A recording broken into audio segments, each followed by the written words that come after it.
OBS. Okay, let me run the code real quick. So let's put the settings, the highway, COM1, CRC, and let me start HMI, and here we go. So here's the code, pretty much. We're just waiting for the HMI to run. It takes forever, that's why we're in like 20 time wait, even though it's supposed to be start from 0, but like we took forever for starting. But yeah, it starts pretty much from 0, and it's automatically started. Right now it's at 31, and the red light is energized when it makes your stop, so you can see that run light is on, and the idle light should be on when the stop is pressed, so you can see there yellow is stop. That's the idle light. So we're gonna start it again. We're gonna see that the tank is gonna go all the way to 90 as expressed, and here's the code overall. It's kind of complicated, to be fair. I used a lot of equalizers, but yeah, right now all the pumps lights are on, everything's on for the pump side. For the filling side, there's a code overall. There's a few of compare instructions, a lot of branches I use for the outputs, because I don't want to use like a lot of runs or like repeater runs for the same thing. And yeah, pretty much it all depends, like equals to 0, equal to 90, compare instructions. And I use a lot of on-latch and latch outputs. Right, it's gonna hit 90%, it's gonna stop automatically to, I'm gonna stop it, so you can see that I can also stop it in the mixing side and stop at 3. Oh, by the way, we use an RTO timer. And yeah, so I'm just gonna show you it's halted, and now it's gonna start again. Sometimes there's issues with the HMI, but yeah, now it's mixing again all the way until the timer is 8, and right now it's draining again now. So yeah, it's going from 90 to 0. You can see we can halt it. It's gonna halt it like right now. There's like we have to press the start button again. It's gonna start again. We'll have to wait until it goes to 0. But right now, as you can see, everything's working just fine. The draining is happening, and yeah, as you can see, everything is undone. So right now, I'm showing all over the code, waiting for it to reach 0. Right now, the draining bulbs, everything is the draining system is on because it reached 90, and also the timer was done. It's gonna wait for the to be on latch whenever it hits 0, or I hit the stop button, like right now. You can see everything happens again. There's an issue here. Like I think there was a problem with HMI, not the code. I think it was the HMI.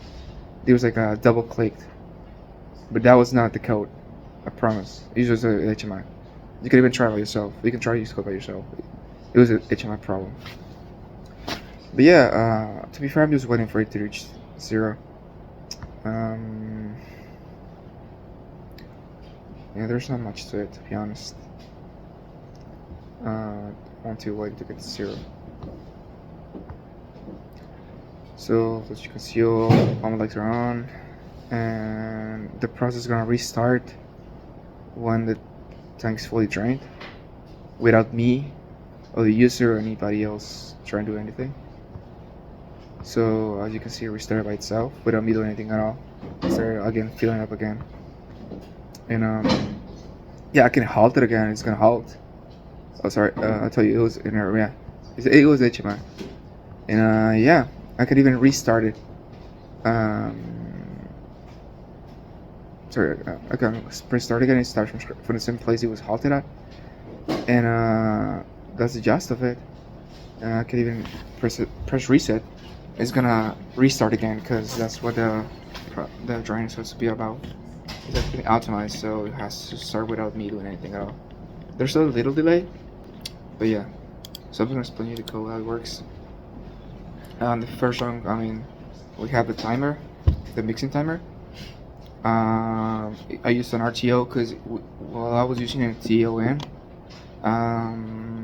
after the time was done, the accumulated time was being restarted, and I didn't want that because I was using the timer enable done, the timer done beat for working out some other instructions. because the timer happens to be in the half of the process. But yeah, for that I use the tank weight equal to 90, and also I made a special indicator for the out mixer, because later in the process it was like some like nested instructions, I may say, because there was since there's a huge problem with the stop button. Since the stop button doesn't keep pressed, if you press it once, the action that you did is gonna stay once for a little bit, and then it was a latch. So in my code I have like a, when you press the stop button, you latch to the idle light, and that idle light was gonna trigger the mix indicator to turn off, and then the mix indicator turning off is gonna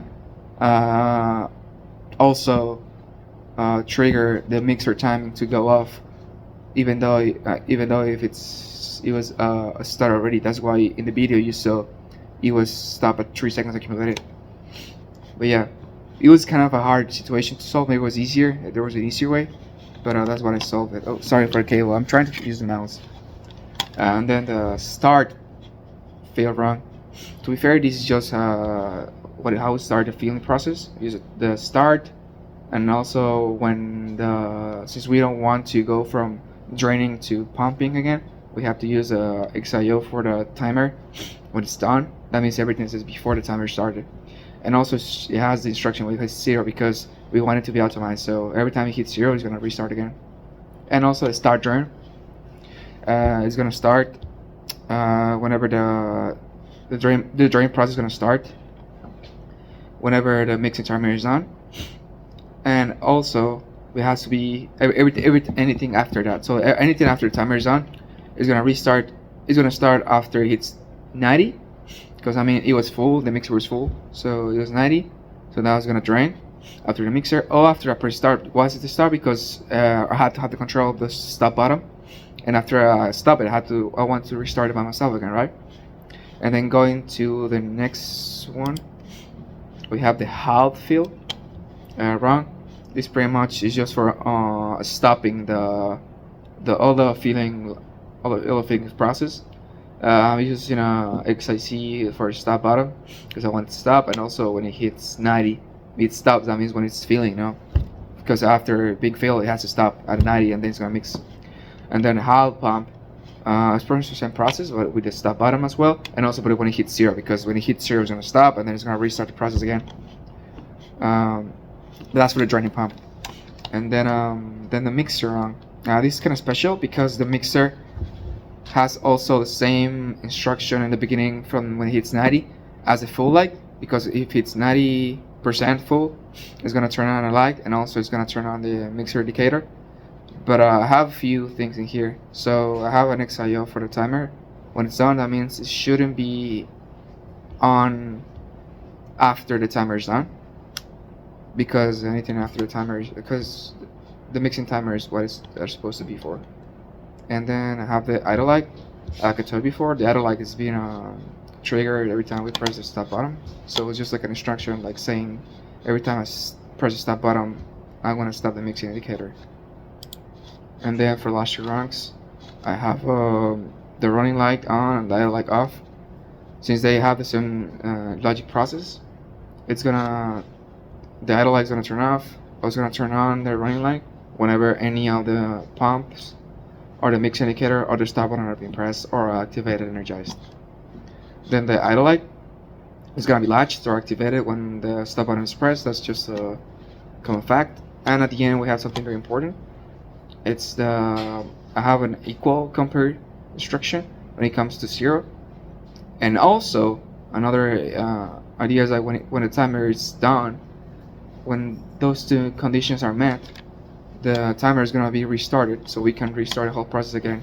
Because like I told you before, we're using an RTO timer that remembers the accumulated time, and that's justified. Thank you.